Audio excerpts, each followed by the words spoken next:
Magandang araw kaibigan. Ngayon ay isang napakamapagpalang araw. Pinagdiriwang kasi natin ang kapistahan ng kapanganakan ng ating mahal na Birheng Maria, ina ng Panginoong Hesus. At dalawa ang maaari nating bigyang pansin sa pagninilay natin sa pagbasa. Halika, samahan mo kong tukuyin ang dalawang ito at pagnilayan dito sa landas ng pag-asa. Ang una ay tungkol sa plano ng Diyos. Ang plano ng Diyos, dapat nating isapuso at itanim sa ating isipan na may dakilang plano ang Diyos sa buhay ng bawat isa sa atin. Walang hinayaan ang Diyos na tao na isilang sa daigdig na ito nang walang saysay. Minsan ba kaibigan, iniisip mo na walang saysay ang iyong pamamalagi sa mundong ito? Minsan ba ay nakahusga ka na ng ibang tao na sila ay walang pakinabang?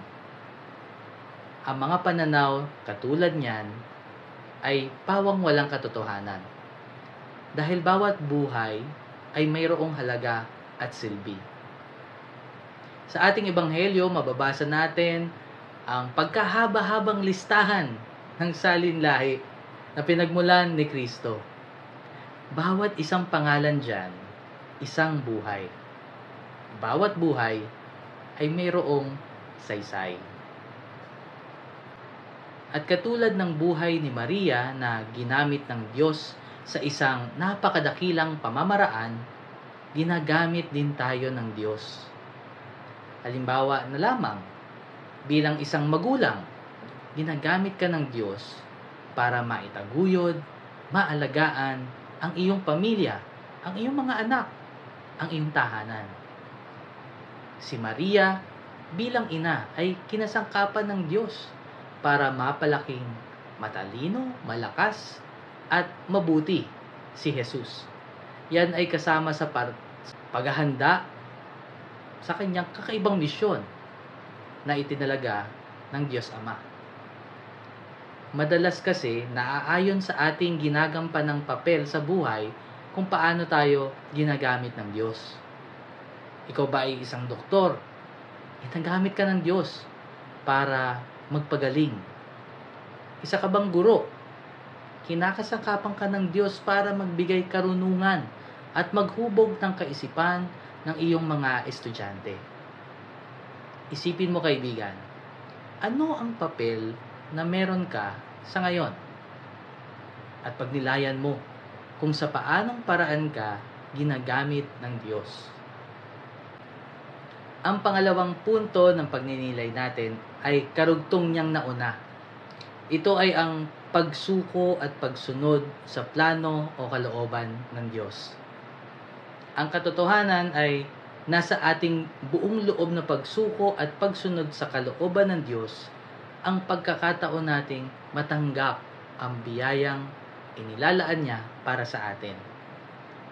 Si Maria ay isang napakahusay na halimbawa ng pagsuko at pagsunod sa Diyos ng buong kalooban. Bagamat hindi pa niya noon lubusang nauunawaan ang kabuuan ng pinaplano ng Diyos, siya ay nagpaubaya. At sa kanyang pagpapaubaya, nakamtan ni Maria ang biyaya. Biyaya ng tagapagligtas para sa sanlibutan, hindi lamang para sa kanya. Biyaya ng kanyang pagkakatanghal bilang ina ng Diyos, reyna ng sanlibutan, reyna ng langit. At syempre, ang pag-akyat niya sa kalangitan ng buong katawan at kaluluwa. Lahat ng biyayang iyon, wala sa hinakap ni Maria. Hindi niya inaasahan ang mga iyon. Ang nasa kanya lamang puso ay ang layunin na sumunod sa Diyos na kanyang kinikilala at sinasamba. Tayo rin kaibigan ay tinatawag para sa buong pusong pagsuko at pagsunod, sapagkat naroroon ang grasya at biyaya ng Diyos para sa mga nagtitiwala sa Kanya ng buong buo, gaya ni Maria. Nawa sa araw na ito at sa mga darating pa, mas umigting ang ating paniniwala na una, may dakilang plano ang Diyos. At pangalawa, na tayo ay mas magkaroon pa ng lakas ng loob mula sa banal na Espiritu na sumunod sa kalooban ng Diyos ng buong buo. Ipagdasal natin yan, kaibigan. At kung ikaw naman ay na-bless ng maikling reflection na ito, mangyaring paki-like at paki-share, maging boses ka ng pag-asa sa mas marami pang tao. Ito po si Nads Gawat na nagsasabing, sa pagninilay sa pagbasa, may makukuha tayong pag-asa. God bless!